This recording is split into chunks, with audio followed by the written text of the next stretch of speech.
At the end of the day, it's not about what you have or even what you've accomplished. It's about what you've done with those accomplishments. It's about who you've lifted up, who you've made better. It's about what you've given back. Denzel Washington. Welcome to Inspire Vision. Our sole purpose is to elevate the lives of others and to inspire you to do the same. Marcus, welcome to the show. Thank you. Welcome. Welcome me. How are you? Good. And how are you doing? I'm fine. I'm looking forward to this podcast. This is the second one I'm recording. I'm a little nervous because I had the stress to get here on time, but I'm hoping that that will ease out through the talk. Good. Yeah, I'm sure it will. So one of the questions, let the audience know where are you at this point in time? Where do you live? I'm in Berlin. I'm originally from the Netherlands, from Rotterdam. I've been living here 10 years, and my language is Dutch, and I'm speaking German here, but I chose to write my book that we will discuss later, I think, in English. So yes, we will discuss your book. I'm all over the place when it comes to the languages. Oh, that's great. That's great. So what I'd love for you to do, obviously you've written your book, but I want you to share with the audience, and I know that this is probably in the book, share with your audience your journey. When did it all begin? And, what were some of the things that happened and what brought you to the point of writing the book? Several things. Probably the most important thing that made me really dig into myself is the patterns that kept reoccurring, and in business, in private relationship, and even in friendships, I kept running into the same problems. And the last time I was in a relationship that involved there was some drugs involved, and it really escalated into a fight where there was a lot of glass and porcelain destroyed and blood because my ex walked through the glass through the apartment. Yeah, the day that all ended, after the police left my apartment, I was like, okay, so I really need to know how to draw my borders, how to say no, and yeah, to protect myself and also to know myself, because I was completely lost at that moment. And then this is obviously a very dramatic event, but before that, I had some escalations, and I tried to find myself, get to know myself, get to know my borders, and deal with the difficulties in life sometimes. And somehow I needed this very intense and dramatic lesson to see reality, to accept the way that I feel like I was programmed, and I needed to learn this lesson. And unfortunately, I needed to learn it the hard way. And because of this, and because of the fact that I tried so many times, I started writing the book, not with the idea to actually publish it from the beginning, but I put so much time and energy in it, and it brought me so much that I decided to share it. So let me ask you a question. I know that you talk about addiction, you're talking about drugs and so forth, and we're going to talk about ADHD because I know that's one of your main points. But if you don't mind, and if it's a problem, say no. But I'd love for you, you said you kind of found yourself lost in your life. I want you to go back and talk about what were the root causes of this that caused you to go in that direction, that you were experiencing such great loss, and really, it sounds like a lot of confusion. Yeah. Well, ADHD is something that you probably, or let me talk just about myself, that I feel after writing the book, after seeing the patterns, some generational trauma. As a child, I learned to adapt to the room. And I think that because of this, I created a kind of hypersensitivity, and I always concentrated on reading the room and adapting to that what I thought would be perceived best. And I have in my family, there is some hypersensitivity. There is my mom's pretty sensitive. My grandmother was pretty sensitive, and both of them were raised in a pretty controlled environment. And I believe that the same goes for my mom and her mom, that the emotional connection with the parent was not really there. And because of this, I feel like in my case, I've always tried to adapt to that what I thought was needed. And I concentrate on a lot of other things than sometimes are important. So I'm kind of like feeling, and I'm looking around a lot, and this distracts me a lot. And I think that my ADHD comes from this. As a young child, I was born in the 80s. They were not talking about ADHD back then in school in the Netherlands. And the first time I got tested was when I was at my early 20s, 19, 20. And then they prescribed me some medication, and I didn't like the concept of that. So I denied the medication, but I also denied the ADHD. And I kept moving on forward, as the subtitle is called, Head in the Sand, Wine in the Hand. I started to self-medicate, first with alcohol, then in combination with drugs. And after writing the book, I thought, you know what, let me get tested again. Let me see what this is. And I started seeing more and more things about ADHD online. And because, you know, the algorithm gives you more once you like it, once you click on it, once you watch things that you're interested in. And I got tested again, and it turned out I had quite a strong form of it.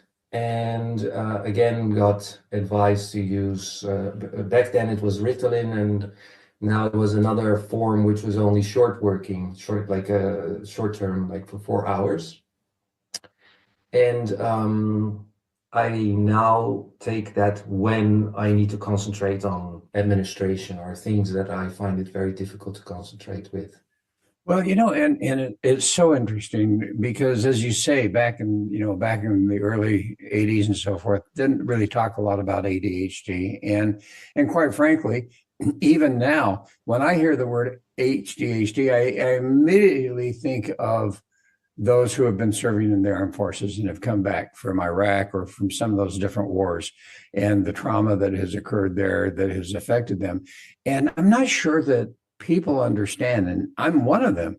I had no idea the symptomology, number one, of ADHD, but secondarily, the causes that can occur because of that, and the fact that in many cases, as I've done a little bit of research on it prior to this podcast, that it can definitely, although it's not a root cause, the symptomology that causes ADHD also, as you say, in order to try to deal with that, often ends up with addiction, whether it's alcohol or drugs or whatever that happens to be. So when you talk about ADHD, and I'm assuming that this did not come from the armed forces, right? From a war. Well, no, not at all. No, okay. Not at all. So what I want you to do is share with the audience what you experienced symptomology wise, and also as you've researched a bit, how do people understand as they're observing some of their behavior that potentially they should really go get tested to see whether or not they have ADHD? What were your symptoms? Yeah, so there is a lot of there are different symptoms. You know, people like talking about the example that you put your car key somewhere and you don't know where it is. I'm actually quite structured. I know where my car key is, and I'm very punctual, so I'm never late. But the concentration problem that I have, for instance, if I try to read a letter, and it doesn't matter which one of these three languages this is, I just find it hard to stay focused on what I'm reading, unless it is something that I program myself to sit for, and I take the time to read. Then I can read perfectly. I can read super fast when I'm concentrated, but I need to be concentrated. This is probably the theme, and the hypersensitivity. These things are probably the strongest signals for me. What I also have is something that I use in my business. When I work with people, I used to be in sales, is I can read the room really well. So I can really see what somebody needs, how somebody's feeling. Maybe they just went through something. I can pick these things up super fast, and I can put myself in their position as well. So in my business, I can, because I know really well how to read the room, I can change the energy as well. In my business, it's a good thing. If you're trying to have a normal conversation with your partner and you're constantly checking what is happening around you just so that you don't lose control of your surroundings, it's obviously not a very good thing, but it's for me very complicated to turn this off. Well, and as you talk about that, and it's interesting.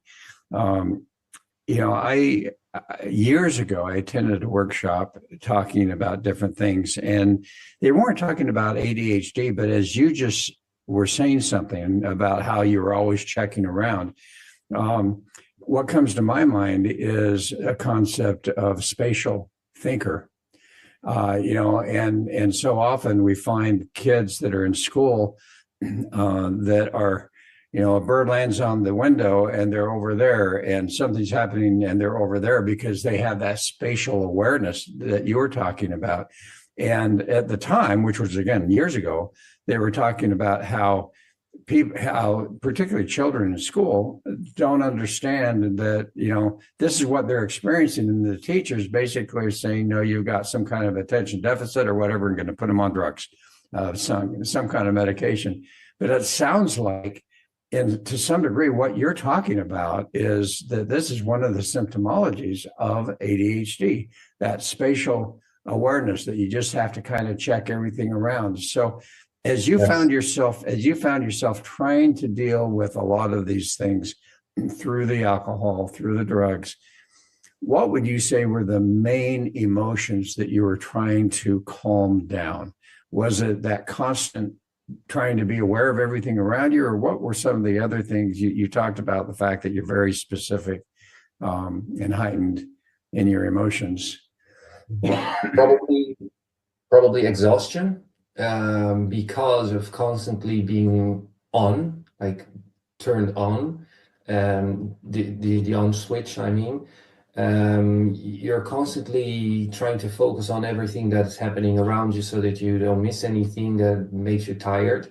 In my work, I like to impress people. I need to reach my goals. I am super motivated. I would say more than 100%. Once I do something, once I take the job, I go for it. And I have very high expectations of myself. And most of the time I succeed in what it is that I wish to do, but I exhaust myself, and I probably had difficulties with being acknowledged for that what I was doing. So because I then didn't get the bonus or the attention that me or my team needed, I could get really frustrated. And then this hypersensitivity for being hurt, even in my job, I had to numb with substances.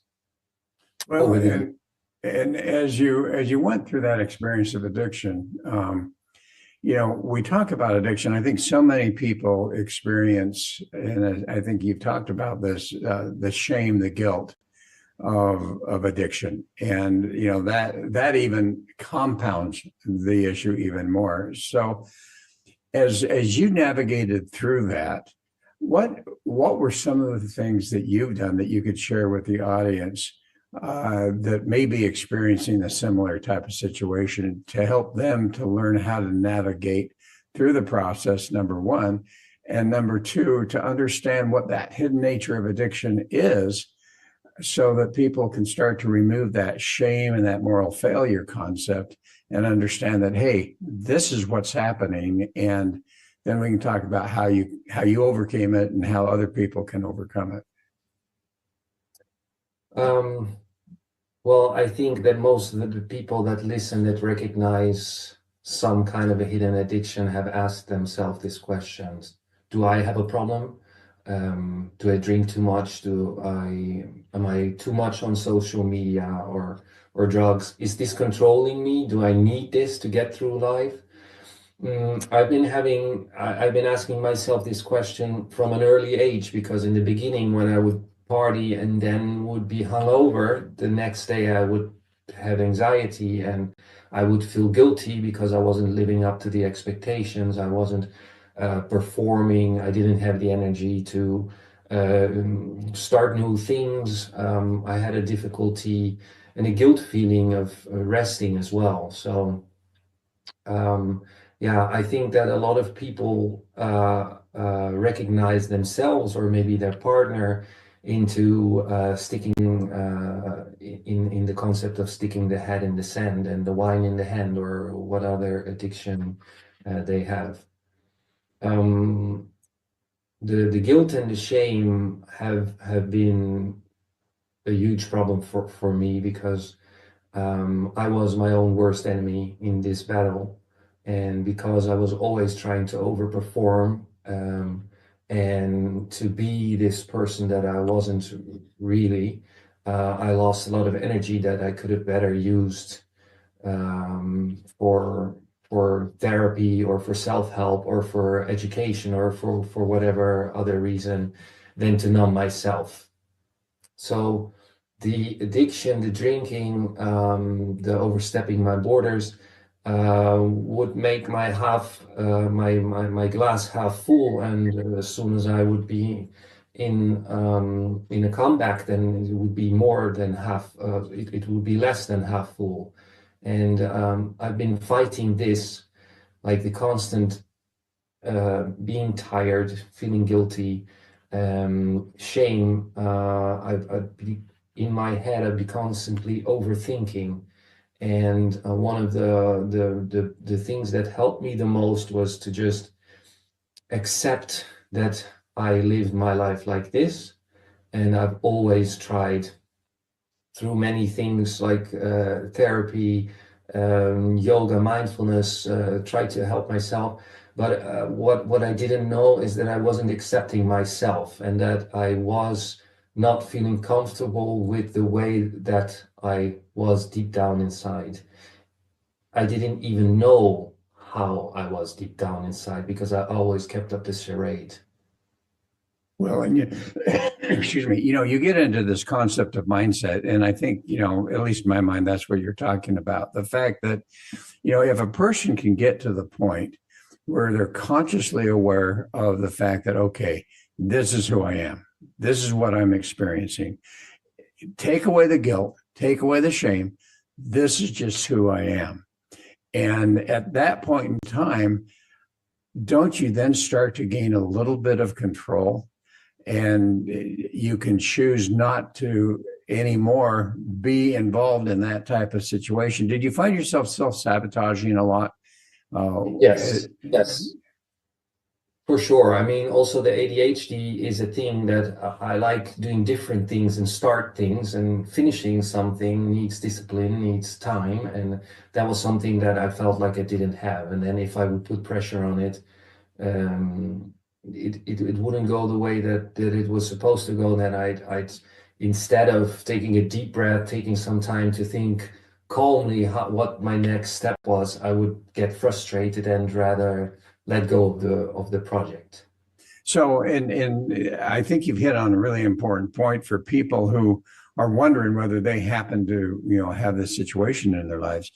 The fact that you start on a project but you don't finish, so you start on another project and you don't, and so you've got all of these projects, none of which you finish, and you're referring to that as self-sabotage, and the reality is it's just a symptom of something much deeper, which we're referring to as ADHD.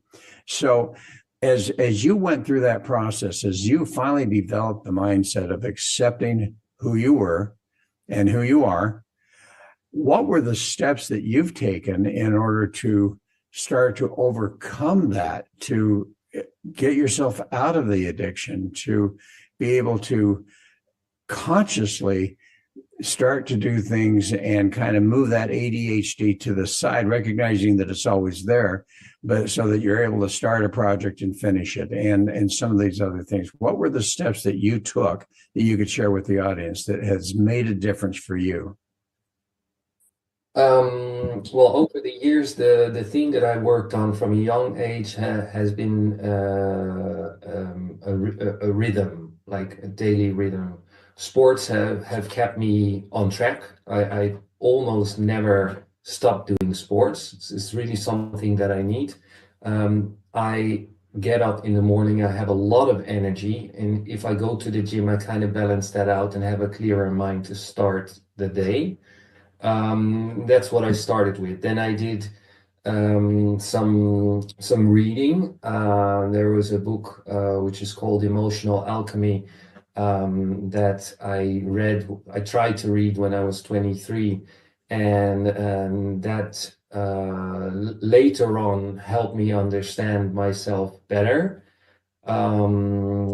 Mindfulness courses, just be in the moment, not to try to always think of what's next, and definitely not dwell in the past.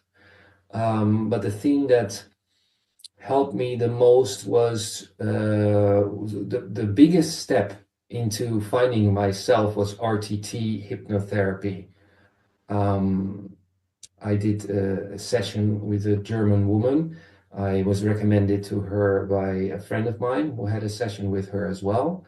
And she had me relive 3 moments.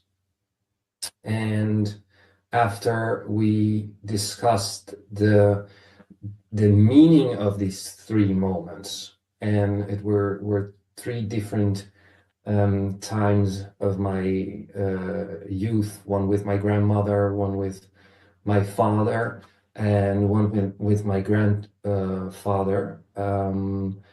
These 3 moments explained, seen as an adult, and then first you look through the eyes of the little child that's involved in the situation, and then as an adult, in this case, together with this therapist, you look at what is happening and you get this view of a person who is not brought up in my world, and helps me explain what it is that happened there and what I felt at that moment I was missing.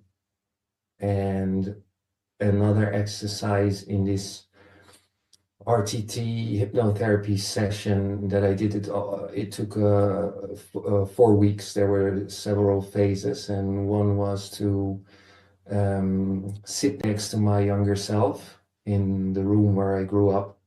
I could really see the room, the details of the room, and I, as an adult, took place next to my younger self, and I asked my younger self how I was feeling, and I could really at that moment feel that there was this little boy feeling lost and not seen, feeling different from others, and the exercise was to tell him that's what he needed to hear. And then the next step was to embrace him, lock him in my heart. It was a visualization. And after I did that, after these 4 weeks, I got a recording which was like a guided meditation, which would help me like reprogram my subconsciousness. And I did that for 3 weeks every day. And through the whole process, this 4 weeks, I just felt I was letting go. I was understanding. I was I was less angry or frustrated. I was not against my youth or the things that happened in my youth. I have quite an okay relationship with my parents now. If we understand each other completely, I would say no, but we're good with each other. And this helped me understand my parents more and respect that what they did was what they could give me at that time. And therefore, I'm thankful. This is also something that I write about in the book because it's very important, I think. I read once that they are there, they are here for the first time as well in this role. So if you look at it like that, you know, why would you be so hard on them, especially if you know that they did their best? So after the RTT hypnotherapy session, I got more interested in generational trauma. So I did oh God, I have a blackout. I did a family constellation, and there I also found that there were some difficulties that I was struggling with that were passed on to me from a different generation. And this is all pretty much in the same direction. So there's few things that I did, and it all pointed me into the same direction. And I tried to clean myself from beliefs and patterns from different generations or my behavior towards expectations from others. And step by step in each chapter of writing my book, I write also in the realizations after every topic. I felt lighter. I would wake up in the morning and I would be like, oh wow, oh, that's really happened. It was a super interesting thing for me to do because all these things and writing them down chronologically gave me more and clearer insights of what was happening. And the whole process of writing the book has been together with the RTT hypnotherapy and the family constellation have been life-changing for me.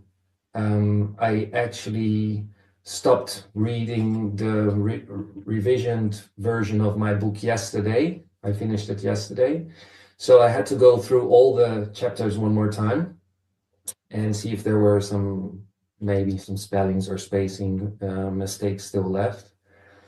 And it's quite a ride. There's a lot of things happening, but it's great to, I'm talking about my own book, but I'm 1 year away from ending the writing phase of the book, and reading my book again a year later makes it even easier for me to understand and even more difficult for me to realize that I have been in denial for so long. Well, and you talk about so many things, and you talk about the hypnotherapy, very specific type of hypnotherapy, and it reminds me of things that I was trained in doing as far as something called neurolinguistic programming, NLP, where you take someone back or help them to get back to that point where they're able to recognize those traumas within their early childhood. And I think the other thing that you've hit on that is so important that people just don't really understand is the generational trauma that gets embedded in your DNA. And so then we get these epigenetics where you've got this in there, and based on certain circumstances, you will respond to a large degree based on that epigenetic history. And all of a sudden we find ourselves living a life that isn't ours. And it was not intended for us to be. And the fact that you went through meditation and through those affirmations, through the guided meditation, to where you literally started to change your brain patterns and do that from a neurological standpoint. I mean, everything you have described, I think, is so incredible and so essential that you have been able to do that and to start to overcome that. And so as you talk about authenticity in your life, what does that mean? What does it mean to have a life of purpose, a life of authenticity, and how would you recommend that can be accomplished? Well, first of all, I think it is it's probably most people's fear that things will change. And that's the reason why they sometimes don't want to dig into things too deep. Probably was for me similar to that.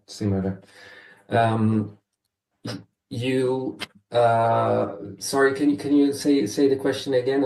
I'm getting like 1,000 thoughts. That's fine. So one of the things you talk about is having an authentic life, living an authentic life. And so for people who are really wanting to have a purposeful life, a life of authenticity, what was your journey, and how would you help them to start that program? Yeah, so a lot of examples I already gave. So I'm homosexual. I didn't really have a coming out, but I left my parents' place when I was 16 years old, and then I started dating men. And around 18, my brother confronted my parents with it, and I came out. But it was not really a coming out as other people did. But this was one of the signs too. So I've been living a homosexual life, but I never really accepted it fully. I always adapted to the room again, to what that I thought was expected of me at the moment from the people that I was with. And this was one of them. This was one of the points. Another one would be the hypersensitivity. It's something like being very sensitive can be very nice, but it can be also very difficult for people to deal with. The fact that I embrace my sensitivity now and that I see it as a part of me, as soon as somebody is condescending of it, I ask myself the question, do I need this? Because I cannot change myself. This is who I am.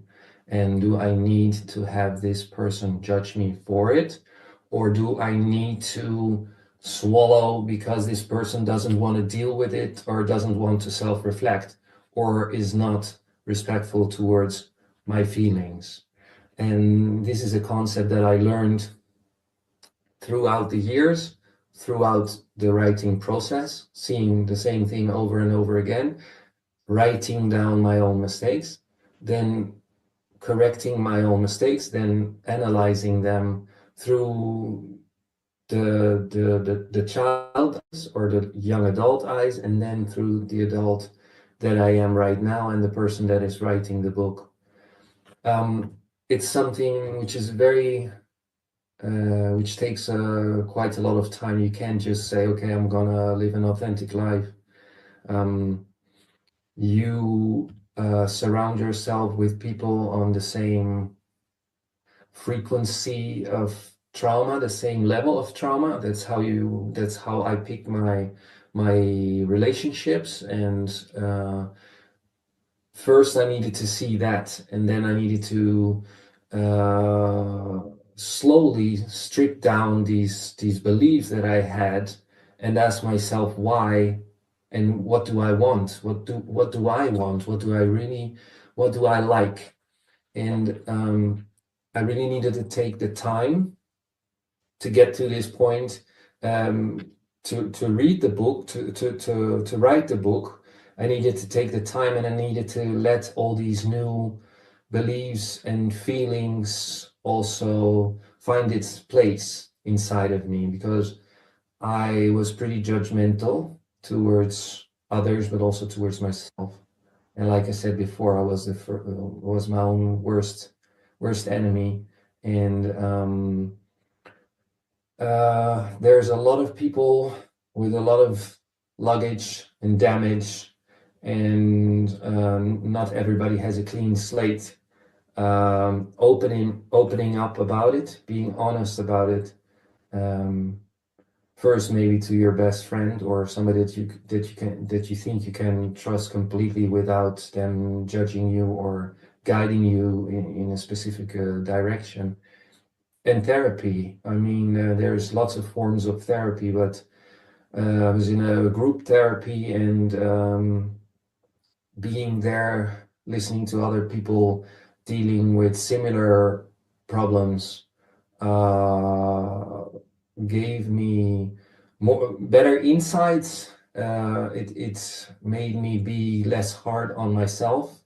It made me feel less shame, because I realized I'm not alone. And this is also a bit how I set up the book. The book is supposed to be this friend that you can trust. There's some questions in it. There's some topics in it. There's mostly the realizations after writing down a specific story, what happened to me, things I say to myself, like mantras, funny things, but also very serious things.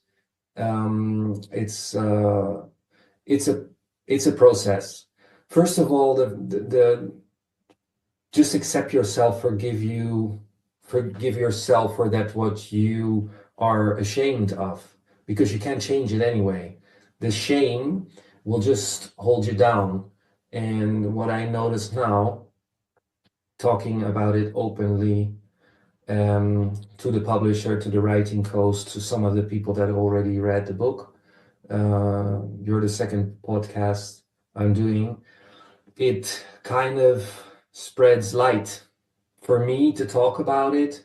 In the examples that I mentioned before, the feedback that I'm getting helps me to stay on this path, also to keep being authentic. Also, the probably biggest benefit of being authentic is that you attract the people that actually fit. Yes. So you have people understanding or wanting to understand you, instead of people holding you down, talking back at you, or talking down to you. This creates a lot more comfortable life. Well, and as you talk about it, and I love what you talked about, the fact that, as you really are able to identify what your true values are, what your passions are, and then start to align your life with that. So often we live everybody else's life but our own. And to be able to really get to the point where you can identify your values, your passions, and then align yourself with that. And as you say, start to go through some of these processes that you've shared, I think can make such a difference in people's lives. So, I love this story. How do people find your book? Again, it's called Hidden Addiction, right? Yes, Hidden Addiction, Head in the Sand, Wine in the Hand. How do people find my book? It's very interesting. Not a lot of people have read the book yet. Obviously, I just finished this last phase with the publisher and the editor.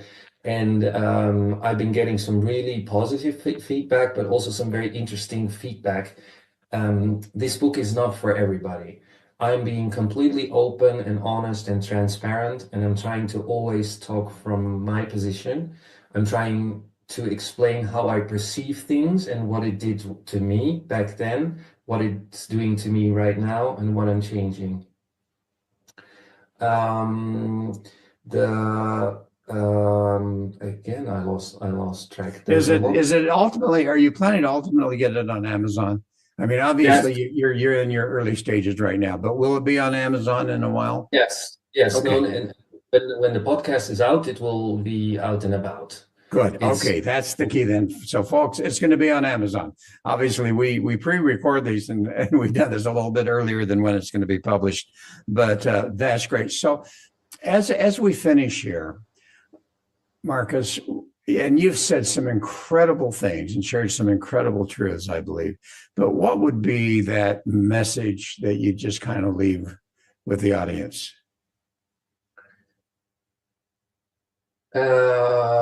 Honesty first with yourself, then towards the other people. Like I said just now, being authentic might speaking your truth might create a different environment. You might lose some friendships, or you might gain some.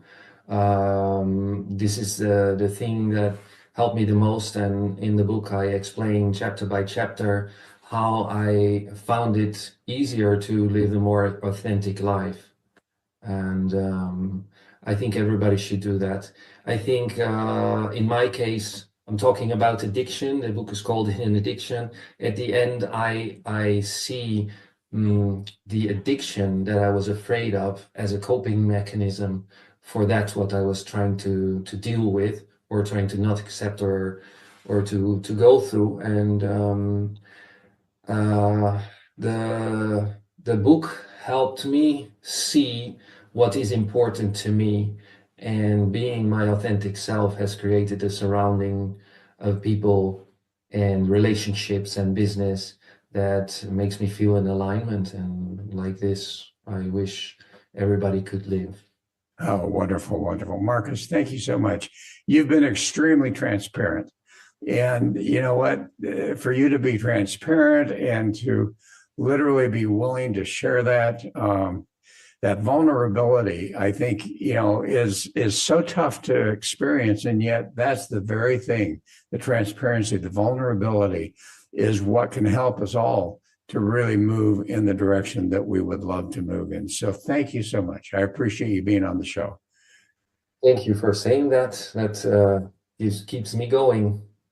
Great. Well, folks, I hope you've enjoyed this. And, again, by the time this gets published, go on Amazon and find that book, Hidden Addiction.